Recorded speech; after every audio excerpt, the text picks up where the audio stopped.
안녕하십니까 시청자 여러분, 박정호입니다. 자, 이 정부의 강제농원 피해자 3자 변제 방안이 발표된 이후에 파장이 점점 커지고 있는데요.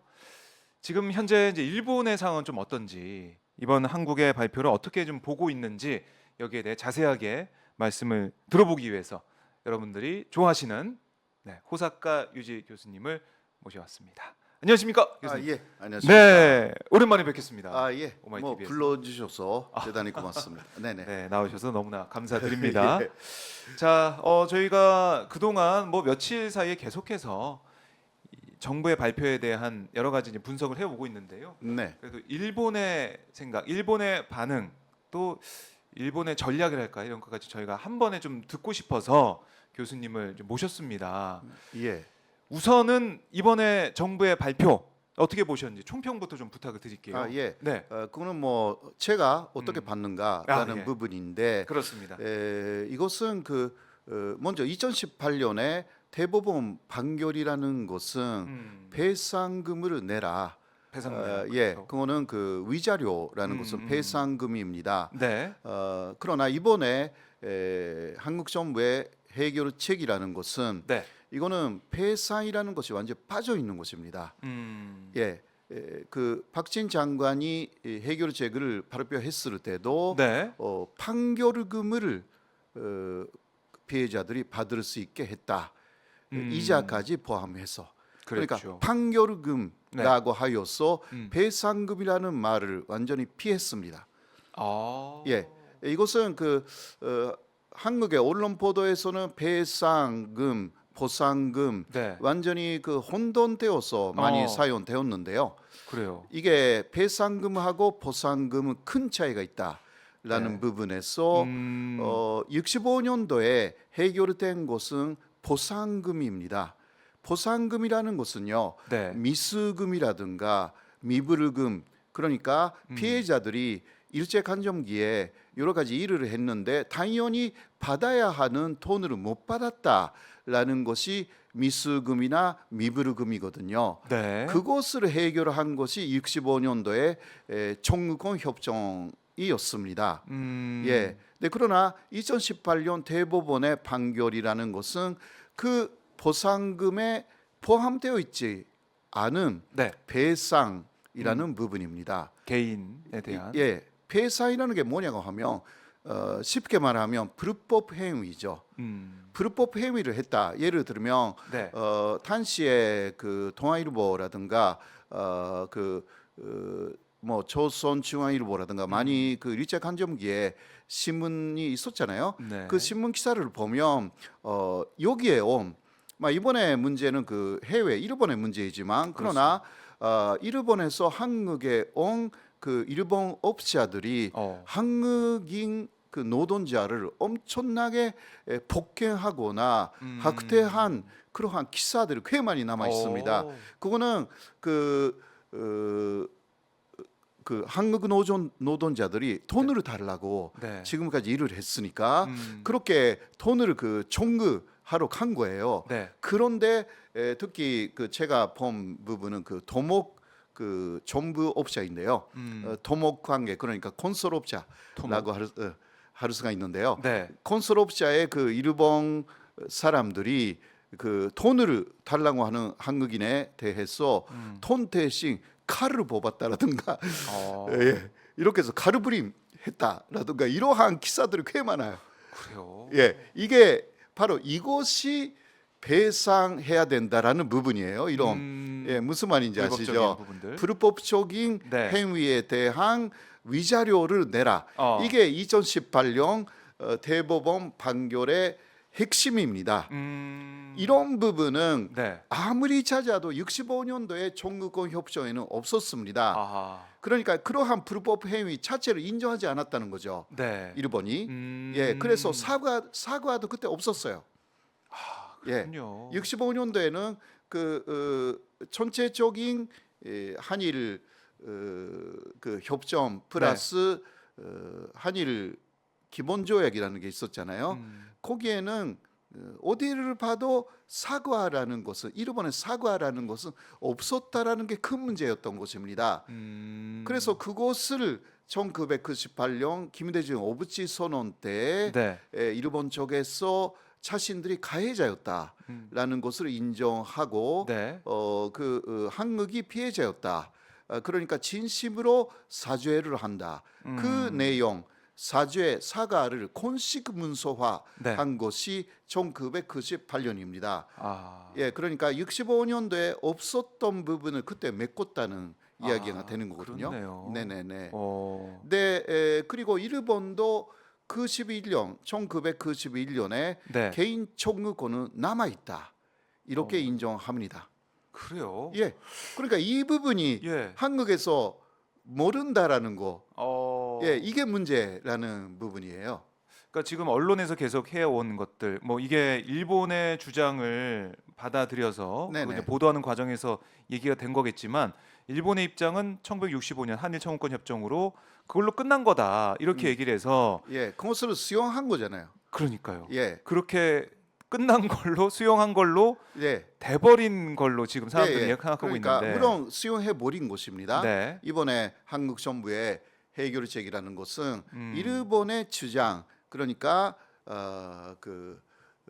65년도에 모두 끝났다. 모두 끝났다는 예, 일본의 주장을. 최종적으로 국가하고 네. 개인에 대한 그 청구권 문제가 끝났다. 이러한 문구가 있기는 해요. 네. 그때 청구권 협정에 아. 그것을 들어가지고 그러니까 그때 끝난 거 아니냐 이런 이야기거든요. 그런데 이거는 문제가 네. 큰 이야기입니다. 어. 그러니까 그때부터 지금까지의 중간에 있는 공식적인 부분을 모두 제외하고 그러니까 아베 전 총리가 계속 한국은 그때 약속한 그 약속을 어겼다 그렇게 계속 이야기했잖아요. 그게 예. 사실상 프로파간다. 그러한 말이 뭐 매일같이 이야기했으니까 그렇죠. 같은 이야기를. 네. 그리고 국제법을 한국은 어겼다. 아하. 그 이야기를 입에 달았어요. 아베 전 총리는. 아베 전 총리. 예. 그 이후에 스가 그리고 키시다도 사실상 마찬가지 입장으로 현재까지 온 것인데요. 그러나 구체적으로 들어가면 그거는 완전 거짓말이에요. 그러나 거기에 대한 대비를 한국에서는 네. 사실상 논리적으로나 법적으로나 많이 하기는 했지만 말로 언론에서 아직 홍보로 많이 안 했어요. 아, 그걸 예. 언론에서 짚어주고 예, 예. 그 문제점이 뭔지, 왜 이제 거짓말인지 예. 그걸 얘기를 했어야 되는데. 네, 물론 전혀 하지 않았던 거 아닌데 그냥 처음에만 좀 하고 네. 그러나 일본은 매일 하잖아요. 매일 몇 년간 거의 매일 같이 한국이 나쁜 나라라고 했어요. 그런데 우리는 그냥 처음에 몇 번 한 것뿐이지 네. 그 이후는 가만히 있었어요. 이유는 한국의 문화도 있어요. 같은 거 되풀이하지 않는다라는 거. 같은 이야기를. 같은 이야기 되풀이하지 않는다. 네, 일본은 같은 이야기를 되풀이하는 나라다. 네. 이 차이로 어떤 효과가 나타나냐? 네. 그거는 세뇌된다라는 거. 사람들은 같은 말을 되풀이하면 거짓말이라도. 그냥 뭐 어떻게 보면 가스라이팅 당하는 것처럼 예. 계속 예. 스며들고. 예. 그러니까 이게 나치 독일의 gebels가 네. 거짓말도 100번 말하면 진리가 된다, 진실이 된다. 이 전략을 일본은 쓴다라는 거거든요. 예. 이것은 현재로 자민당의 부천재인 네. 아소타로라고 하시잖아요. 네네.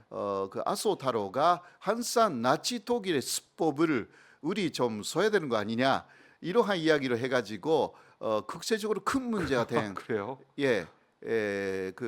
그러한 실제 사례가 네. 있듯이 그런 반복을. 식으로 나치 네. 물론 그때는 반복해야 된다라든가 그런 이야기로 나치 사례를 한 것은 아니지만 항상 그 사람들의 머릿속에는 네. 나치라는 것을 생각하면서 있다라는 일본 극우의 모습이 네.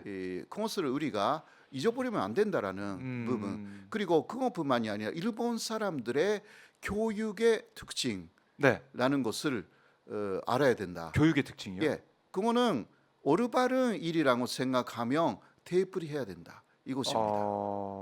한국에 그게 없거든요. 그렇죠. 우리는 딱히 뭐 그런 얘기를 안 예, 하죠. 오히려 반대예요. 한국은 그 대입을 하면 쇠뇌가 되니까 오히려 안 된다라는 게 교육의 지침에 있거든요. 아, 참. 이러한 그런 차이. 교육의 네. 차이로서도 이게 이러한 그 아주 민감한 부분도 영향을 받았어요, 사실. 또 조금 말씀을 드리면 91년에 일본 외무성이 네. 91년 만이라고 해도 세 번이나 정확하게 개인 정의권은 65년도에 그 한일 정의권 협정에도 불구하고 소멸되지 않았다고 아하. 정확하게 이야기합니다. 일본에서 확인해 준 건데.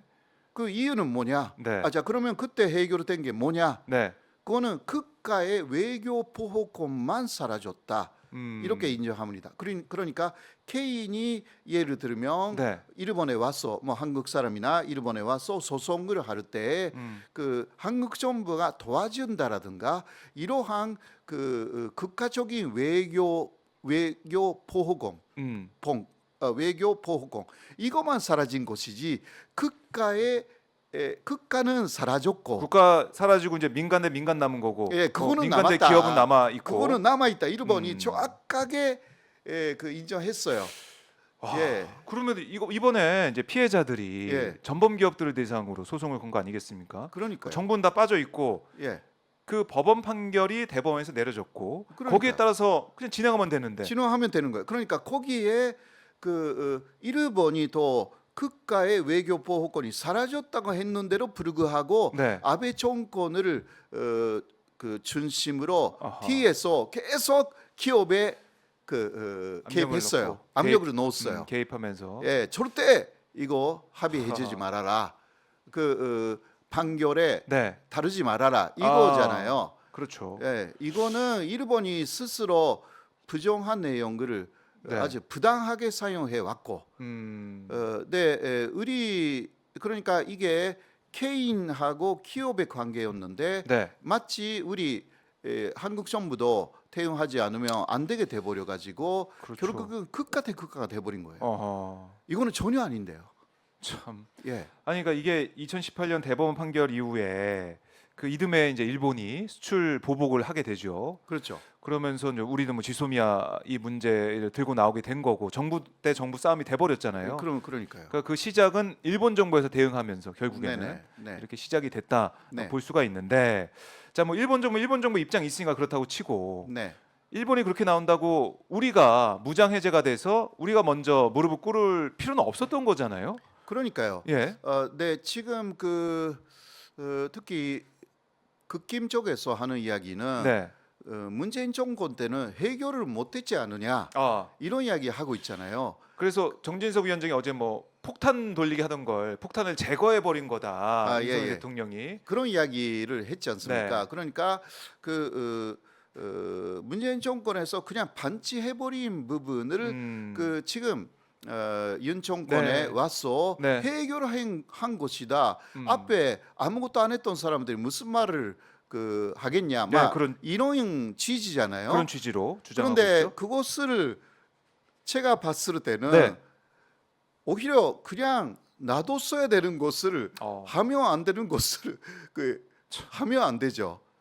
그러니까 안 한 것보다 못한다. 아하. 이런 말이 있잖아요. 그렇죠. 예, 그렇게 돼버린 거예요. 아니 그러니까 지금 대법원의 판결에 따라서 예. 지금 뭐 자산을 매각, 네네. 국내 자산을 매각, 전범 기업의 자산을 매각하는 쪽으로 이제 뭐 올해 내년 이제 가는 거 아니겠습니까? 절차도 예. 가는 상황인데 네, 그거를 가게 막아버리고 우리 정부에서 그러니까요. 그러니까 이게 현금화가 되면 네. 끝나는 끝나는 일이었거든요. 거죠. 이게 그냥 끝나는 건데. 한국의 피해자들이 완전히 승리를 하고 네. 한국 쪽에서 평화가 돌아오고 자유, 평화, 번영의 길이 예. 이제 열리를 진짜. 직전이었어요. 직전. 예, 바로 직전에 그것을 일본이 가로쳤어요. 하하. 가로채는 그러니까 일본 안에서 그렇게 현금화가 되면 네. 고민도 깊어지고 이게 북일 수교 때 그러니까 북한하고의 수교 때 북한 네. 쪽에서도 배상을 요구할 때니까 이게 굉장히 곤란해지는 상황이었어요. 일본 그런- 국내적으로 예, 예. 안 좋아지니까. 일본 정부도요. 그러니까 뭐 북일 수교 때는 지금까지는요. 북한 쪽에서도 보상만 이야기를 하고 있었어요. 그러니까 그게 한국에서는 65년도에 5억 달러였잖아요. 네, 그렇죠. 예, 예. 5억 달러. 5억 달러, 무산 3억, 그 유상 2억이었는데 네. 그것이 이 북한하고의 사이에서는 뭐 물가도 올라가고 여러 가지 돈의 가치가 바뀌었기 때문에 75억 달러라는 이야기가 있었어요. 그게 그 보상으로 가도요. 네. 예. 근데 그게 2002년에 고이즈미 수상하고 김정일 당시 위원장이 만났을 때 대충 이러한 이야기였던 거예요. 예. 네, 그러나 그 일본 정부가 상당히 고민하는 부분은 한국에서 이런 식으로 가서 계속 배상이라는 것이 확정되고 판결이 앞으로도 나올 가능성이 있잖아요. 그렇죠, 그렇죠. 그렇죠. 소송 진행 중이니까. 예, 그러면 이게 북한 쪽에서 우리도 보상이 아니라 배상이다. 라면 그렇게 이게 나올 수 있다. 75억으로 네. 이게 할 수가 없어요. 아. 700억, 1000억 할 수가 있어. 아하. 그러면 일본 경제가 네. 지금- 가뜩이나 어려운데. 그렇잖아요. 지금 지금 엄청나게 어려운데 완전히 망해버린다. 그렇게 생각한 것 같은데요. 그런 이야기를 하시는 전문가들이 꽤 있습니다. 네, 제가 그래요. 하는 것뿐만이 아닙니다. 네.